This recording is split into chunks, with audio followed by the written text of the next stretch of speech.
रात का घना अंधेरा चारों ओर फैला हुआ था। हर तरफ सन्नाटा पसरा था। राजा जयचंद अपने मंत्री वीर सिंह के साथ घने जंगल में उस घने अंधेरे को चीरते हुए आगे की ओर बढ़ते जा रहे थे। तभी मंत्री वीर सिंह राजा जयचंद से डरता हुआ बोला, अरे अरे महाराज, महाराज घोड़े की रफ्तार तेज कर लीजिए। अरे जल्दी करिए, घोड़े की रफ्तार बढ़ाइए, जल्दी बढ़ाइए महाराज। क्या बात है, ऐसा क्यों बोल रहे हो मंत्री जी, क्या हो गया? महाराज शायद आपको नहीं पता, हम जिस डाकू के इलाके से गुजर रहे हैं ना, उस डाकू ने आसपास के राजाओं का जीना हराम कर दिया है। इसीलिए बोल रहा हूँ, जल्दी से घोड़ा भगाइए, रफ्तार तेज करिए, जल्दी। मंत्री की बात सुनकर राजा जयचंद क्रोधित होता हुआ बोला, अपनी जबान को लगाम दो मंत्री जी, हम राजा हैं राजा। अगर हम भी उस डाकू से डर जाएंगे तो फिर हमें शासन करने का कोई अधिकार नहीं है। प्रजा हम पर भरोसा करती है और हम प्रजा के भरोसे को कायम करने के लिए ही रात के समय उस डाकू के इलाके में घूमने के लिए आए हैं। अरे कल जब प्रजा हमें और तुम्हें सही सलामत देखेगी ना, तो या तो उस डाकू का डर समाप्त हो जाएगा या फिर कम हो जाएगा, समझ गए? फालतू की बात करते हो। अरे अरे लेकिन महाराज, फिर भी आपको चौकन्ना रहने की आवश्यकता है। अरे सुना है कि वो डाकू अचानक से सामने आकर वार करता है। मैं तो बस आपको समझा रहा हूँ, और मैं क्या कह सकता हूँ। मंत्री जयचंद ने इतना कहा ही था कि तभी घने पेड़ के पीछे से झाड़ियों को पार करता हुआ एक नकाबपोश तलवार लेकर राजा जयचंद के सामने आकर खड़ा हो गया और तेज आवाज में बोला, नीचे उतर जाओ। राजा जयचंद नकाबपोश की बात सुनकर बगैर डरे घोड़े से नीचे उतर गया और उस नकाबपोश की ओर देखकर बोला, कौन हो तुम जानते हो कि हम कौन हैं? हाँ जानता हूँ, तुम जयगढ़ राज्य के राजा जयचंद हो, पर शायद तुम नहीं जानते कि हम कौन हैं। कौन हो तुम? अरे हम वो हैं जिसके सामने जो भी राजा आता है वो फिर कभी जीवित नहीं बचता। इतना कहकर उस डाकू ने तलवार का एक सीधा वार राजा जयचंद की गर्दन पर कर दिया। राजा जयचंद अचानक हुए इस हमले के लिए बिल्कुल भी तैयार नहीं था। वो चीखते हुए झाड़ियों पर ढेर होकर गिर पड़ा। राजा जयचंद के ढेर होते ही वो डाकू जिस रफ्तार से पेड़ के पीछे से आया था, उसी रफ्तार से मंत्री की नजरों से ओझल हो गया। अगले दिन राजा जयचंद की मौत की खबर आसपास के राज्यों में जंगल की आग की तरह फैल गई।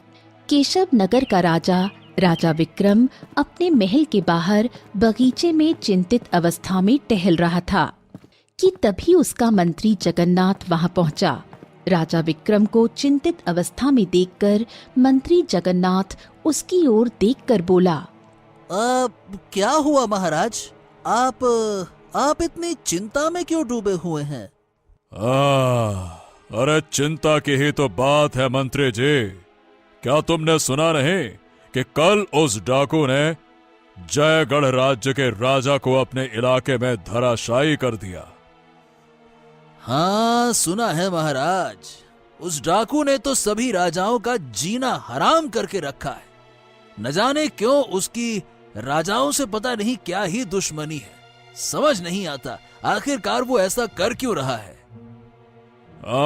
मंत्री जी, वो डाकू जंगल के जिस इलाके में रहता है वो इलाका हमारे राज्य के अधीन में आता है। आसपास के सारे राज्यों के राजाओं का मुझ पर दबाव है। वो कह रहे हैं कि हम उस डाकू को जंगल से ढूंढकर उसे सजा दें। परंतु अब तुम ही बताओ मंत्री जी, हमारे राज्य के अधीन जो घना जंगल आता है वो बड़ा ही रहस्यमयी जंगल है। उस जंगल में जो भी मानव जाता है तो जंगली जानवर ही उसे नहीं छोड़ते। तो अब मेरी समझ में ये नहीं आता कि आखिरकार वो डाकू उस जंगल में अब तक जीवित कैसे है। आपकी बात बिल्कुल सही है महाराज। और ऊपर से आपकी पुत्री राजकुमारी सुलेखा, जो कि अपनी सहेली के विवाह में दूसरे राज्य के लिए गई थी, वो भी आ रही हैं। और आप तो जानते हैं कि दूसरे राज्यों का जाने वाला रास्ता उसी जंगल से होकर जाता है। हाँ हाँ हाँ हाँ, जानते हैं, और यही तो हमारी चिंता का विषय है। अब समझ में नहीं आता कि आखिरकार वो डाकू है कौन। महाराज आप चिंता मत कीजिए। क्या है कि यहाँ पे सबसे महत्वपूर्ण सवाल तो ये है कि उस डाकू को जंगल की सीमा पर दूसरे राज्यों के राजाओं की आने की सूचना कैसे मिल जाती है। इसका मतलब ये हुआ महाराज कि जरूर आसपास का कोई गांव वाला उस डाकू से मिला हुआ है। महाराज, मैंने अपने गुप्तचर फैला दिए हैं। वो हमारे राज्य के अधीन सभी गांवों में जाकर नजर रख रहे हैं। मुझे विश्वास है कि बहुत जल्द हमें कोई न कोई अहम सुराग मिल जाएगा। हाँ। मंत्री जगन्नाथ ने इतना कहा ही था कि तभी एक गुप्तचर वहां आ पहुंचा और मंत्री जगन्नाथ से बोला, महाराज के जय हो, महाराज के जय हो। मंत्री जी, आपका शक बिल्कुल सही निकला। केशव नगर राज्य से कुछ दूरी पर हरियापुर गांव पड़ता है। मैं उसी गांव में नजर रख रहा था और मैंने देखा कि हरियापुर गांव का मुखिया अक्सर दिन में एक दफा उस जंगल में जरूर जाता है। महाराज, उस मुखिया का रोज रोज उस जंगल में जाना, हाँ, ये संदेह प्रकट करता है। गुप्तचर की बात सुनकर राजा विक्रम चौंकते हुए बोला, हमें लगता है मंत्री जी कि इस गुप्तचर ने वाकई में बहुत महत्वपूर्ण सूचना दी है। हमें किसी भी छोटी से छोटी कड़ी को नजरअंदाज नहीं करना चाहिए। जाओ मंत्री जी, सेनापति को आदेश दो कि वो उस मुखिया को तुरंत राजमहल में बंदी बनाकर घसीटते हुए लेकर आए। हमें विश्वास है कि वो उस डाकू के बारे में अवश्य कुछ न कुछ जानता होगा। जाइए। इतना बोलकर राजा विक्रम राजमहल के राज दरबार में चला गया। कुछ ही देर में सेनापति मानसिंह एक बुजुर्ग व्यक्ति को राज दरबार में ले आया और राजा विक्रम की ओर देखकर बोला, महाराज ने हमें जैसा आदेश दिया था वैसा हमने कर दिया है मंत्री जी।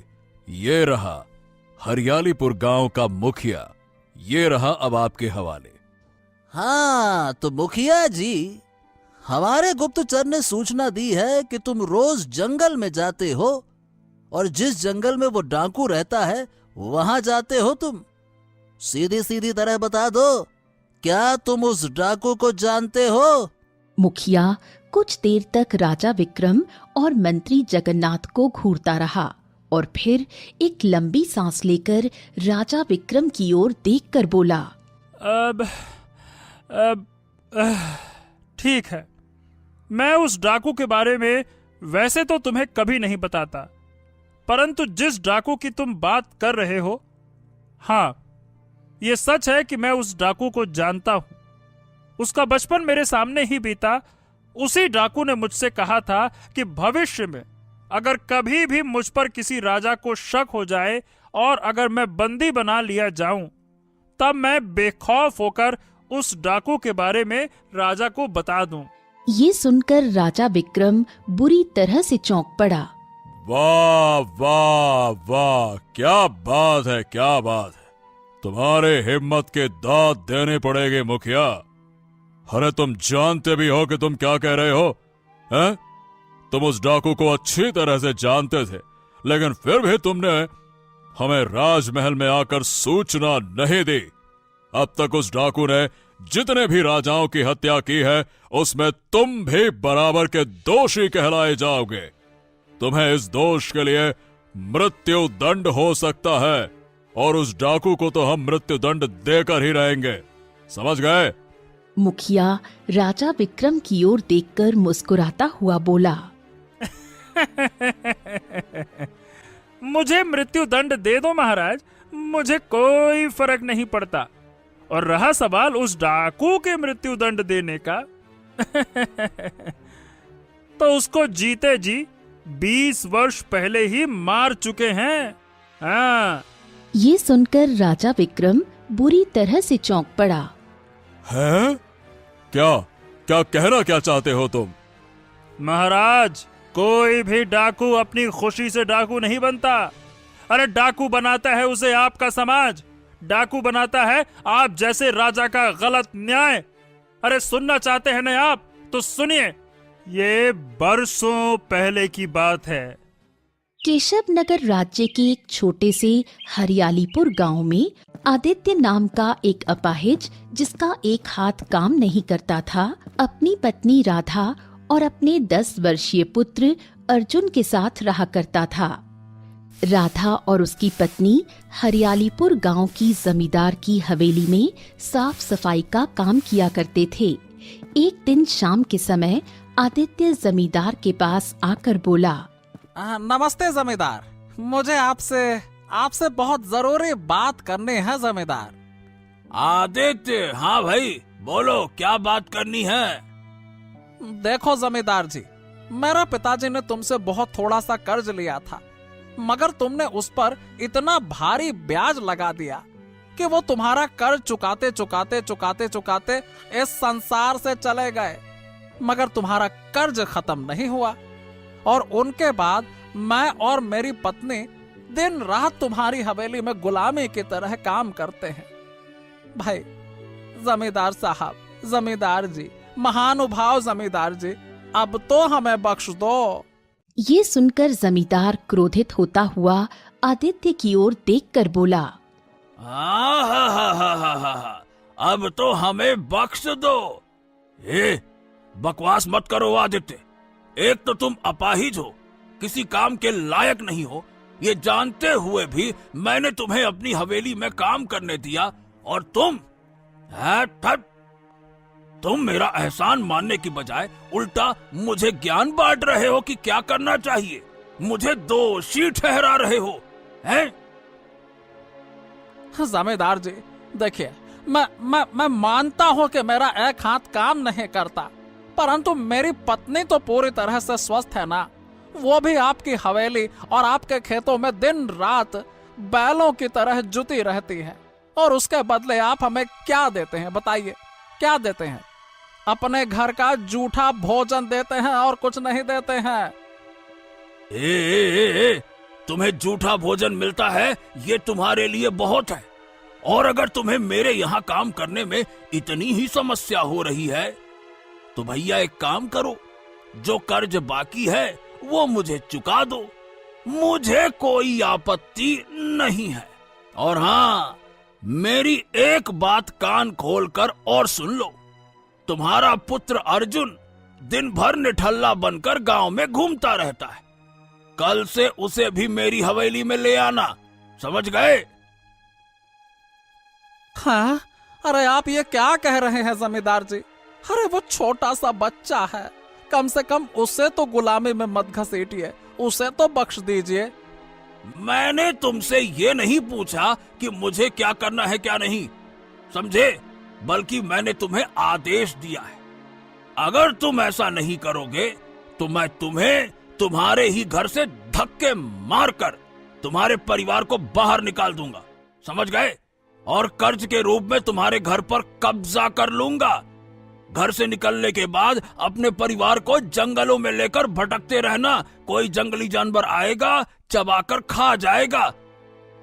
बात करते हो, नालायक कहीं के बकवास करते हैं। इतना बोलकर जमींदार क्रोधित होता हुआ वहां से चला गया। आदित्य आंखों में आंसू लिए हुए शाम को अपनी पत्नी राधा को सारी घटना बताता हुआ बोला, हाँ, मैंने सोचा था कि जमींदार कम से कम मेरी बात समझेगा, मगर उसने तो मेरे 10 वर्षीय पुत्र अर्जुन को भी घसीट लिया। मैं अपने पुत्र को बचपन से ही गुलामी की भट्टी में नहीं झोंकूंगी।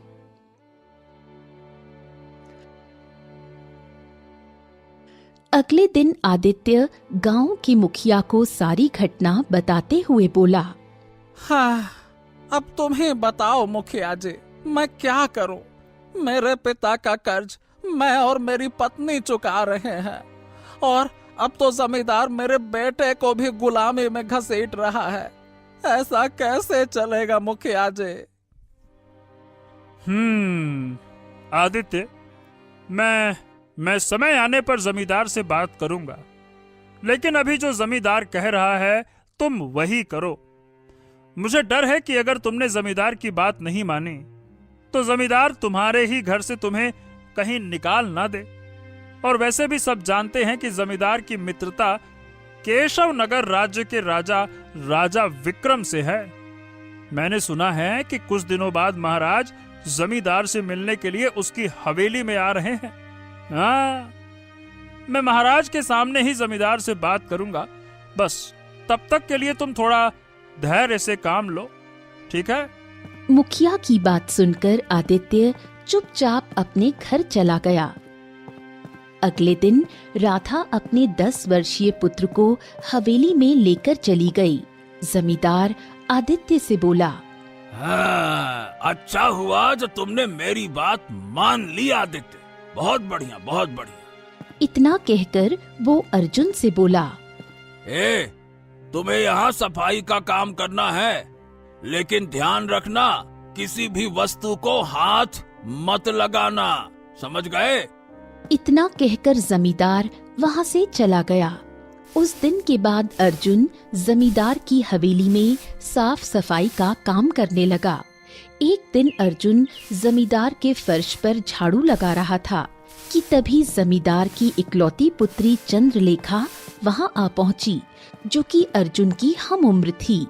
चंद्रलेखा अर्जुन की ओर देखकर बोली, क्या तुम मेरे साथ खेलोगे? अर्जुन डरे हुए अंदाज में चंद्रलेखा से बोला, हाँ, नहीं नहीं नहीं नहीं नहीं, मैं नहीं खेलूंगा।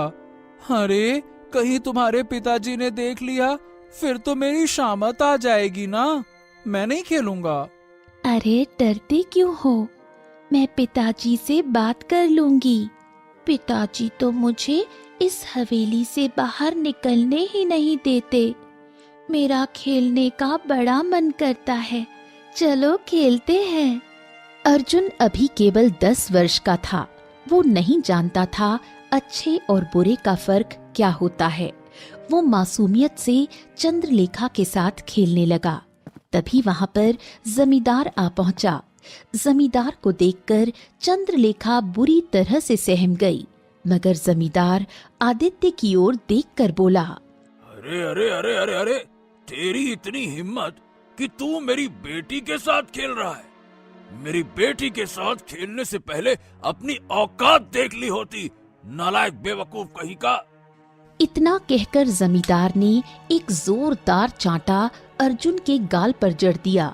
तभी वहाँ पर आदित्य और उसकी पत्नी राधा आ पहुँचे। आदित्य, मेरे बेटे को क्यों मार रहे हो? अरे आप मेरे बेटे को मार क्यों रहे हैं? अरे क्योंकि ये मेरी बेटी के साथ खेल रहा था।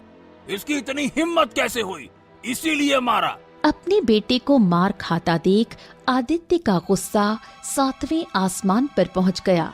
आदित्य जमींदार की ओर देखकर गुस्से से बोला, अरे बस बस बस, बहुत हो गया जमींदार। अरे मैं अपना और अपनी पत्नी का अपमान और अत्याचार बर्दाश्त कर सकता हूँ, लेकिन अपने मासूम निर्दोष बेटे के ऊपर अत्याचार बर्दाश्त नहीं कर सकता। जमींदार आदित्य से कुछ कहने ही वाला था कि तभी जमींदार का एक नौकर जमींदार से आकर बोला, मालिक, राजा विक्रम आपका इंतजार कर रहे हैं। ये सुनकर जमींदार चौंकता हुआ बोला, अरे महाराज, मैं तो भूल ही गया था कि आज महाराज मुझसे मिलने आने वाले हैं। हाँ हाँ हाँ हाँ हाँ। इतना बोलकर जमींदार आदित्य की ओर देखकर बोला, अगर आज महाराज नहीं आए होते ना, तो मैं तुझे ऐसा सबक सिखाता कि तेरी आने वाली 7 पीढ़ियां याद रखती। जमींदार की बात सुनकर आदित्य क्रोधित होता हुआ बोला, हाँ हाँ हाँ, तो मुझे भी महाराज का ही इंतजार था जमींदार। अब मैं भी मुखिया के पास जा रहा हूं। अब मेरा और तुम्हारा फैसला महाराज के सामने होगा। हाँ। इतना बोलकर जमींदार अपनी पत्नी राधा और पुत्र अर्जुन को जमींदार की हवेली से लेकर चला गया। आदित्य की बातों से जमींदार बुरी तरह से डर गया और वो अपनी 10 वर्षीय पुत्री की ओर देखकर बोला, देखो चंद्रलेखा, मैं महाराज के सामने आदित्य और अर्जुन के ऊपर चोरी का आरोप लगाऊंगा और तुम्हें महाराज के सामने कहना है कि उन सब ने तुम्हारी आंखों के सामने चोरी की है। और जब तुमने उनकी चोरी के बारे में मुझे बताने के लिए उनसे कहा तो उन लोगों ने बेटा तुम्हें डराया, धमकाया और ये कहा कि वो तुम्हें जान से मार देंगे। हाँ। लेकिन पिताजी, वो सब तो निर्दोष हैं। अरे जितना कहा है उतना करो, ज्यादा दिमाग न लगाओ। और सुनो, अगर तुमने महाराज के सामने सच बोला ना तो मुझसे बुरा कोई नहीं होगा। हाँ। अपने पिता की बात सुनकर चंद्रलेखा बुरी तरह से घबरा गई। जमींदार तुरंत राजा विक्रम के सामने आ पहुंचा। हाँ, हम तुम्हारी कितनी देर से प्रतीक्षा कर रहे हैं जमींदार। आखिरकार तुम कहाँ थे? हाँ? अरे महाराज की जय हो, महाराज की जय हो। अब आपको क्या बताऊं महाराज, हमारे गांव का एक अपाहिज व्यक्ति आदित्य अपनी पत्नी और बेटे के साथ इस हवेली में साफ सफाई का काम करता है, मगर वो न जाने कब से मेरे घर के कीमती वस्तुओं को चुरा रहा था।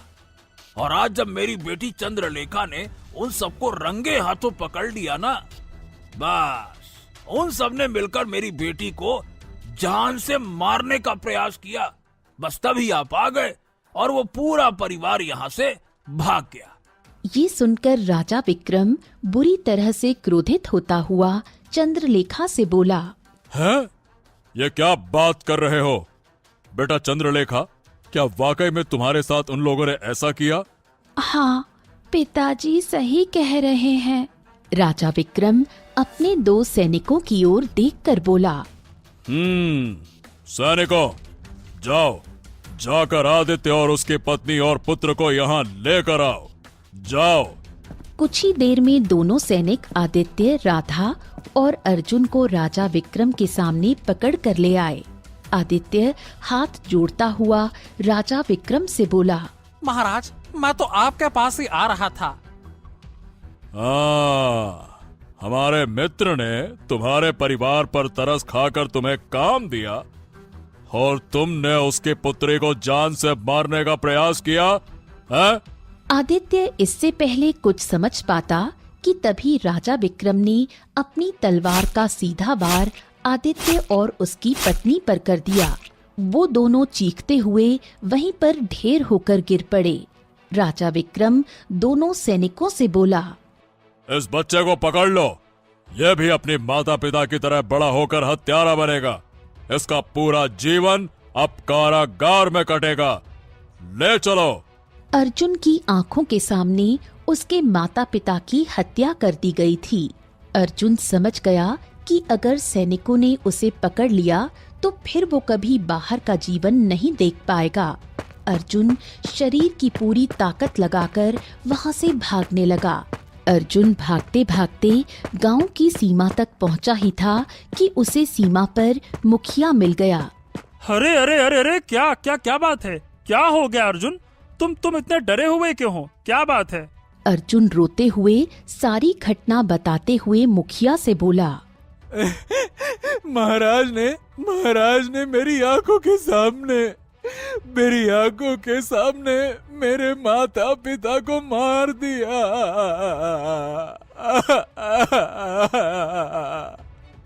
क्या? ओह, ये कैसे हुआ? ये तो महाराज ने बहुत गलत किया।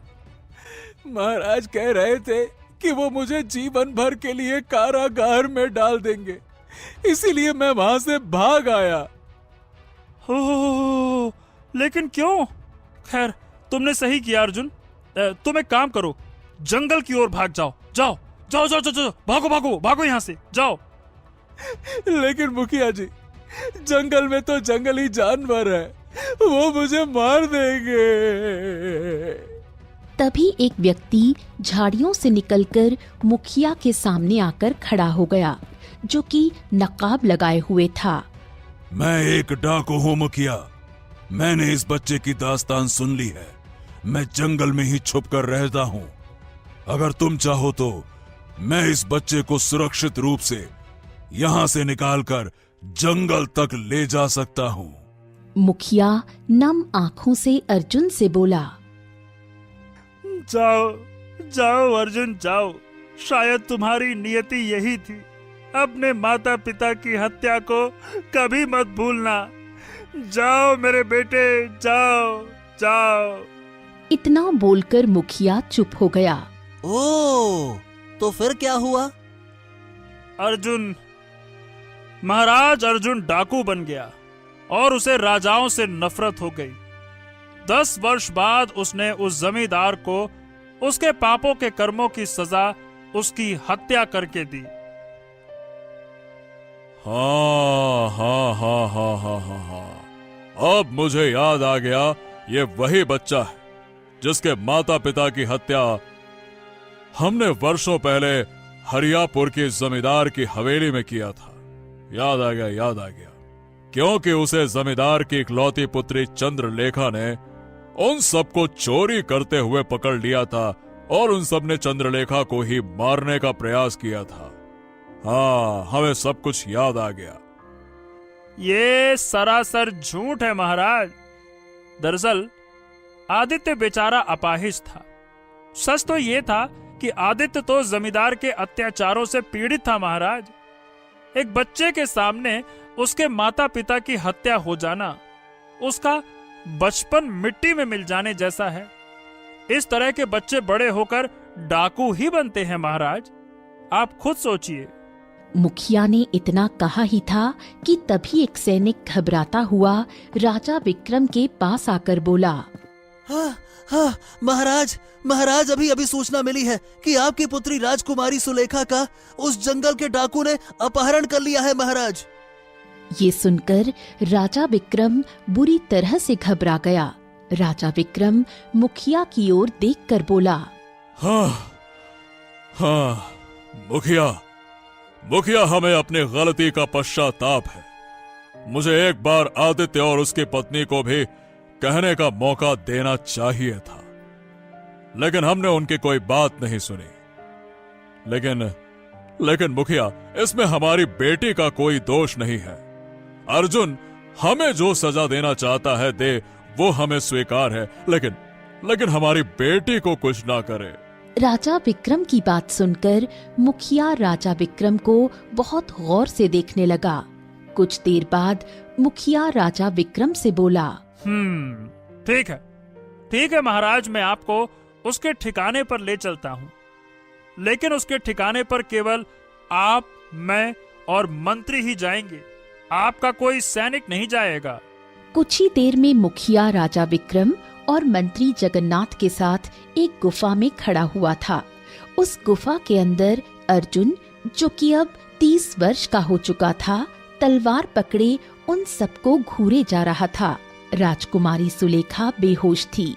राजा विक्रम अर्जुन की ओर देखकर बोला, हाँ देखो अर्जुन, हमें मुखिया ने सब कुछ बता दिया है और हमें अपनी गलती का एहसास है।